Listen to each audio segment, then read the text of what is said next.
सकाळपासून रात्री झोपेपर्यंत सलग टीव्ही बघा बरं. काय सांगितलं? आर्थिक स्वातंत्र्य नावाची संकल्पना आम्हाला शिकवली. इन्व्हेस्टमेंट कुठं करायला पाहिजे शिकवलं नाही. शिकवलं. आरोग्याचे प्रश्न कुठले आमच्या कुटुंबात आहेत, नात्यात आहेत, घरात आहेत, शिकवले कधी नाही. डॉक्टर साहेब, सुशिक्षित एखाद्या माणसाला जरी असा प्रश्न विचारला, जेवण केल्यानंतर जेवणाचा घास कुठं कुठं जातो जरा सांग बरं, ते म्हणतो पोटात जातो.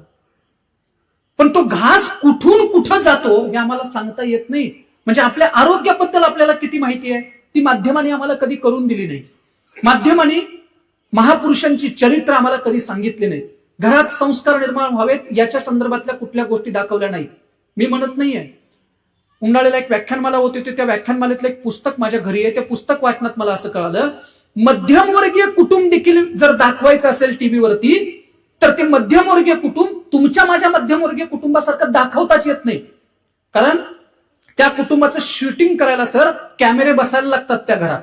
मग आपोआप घराचा विस्तार वाढतो. मग डायनिंग टेबल येतो. डायनिंग टेबल आला तर त्या टेबलवर बसणाऱ्या माणसाच्या अंगावरती ब्लेझर येतं.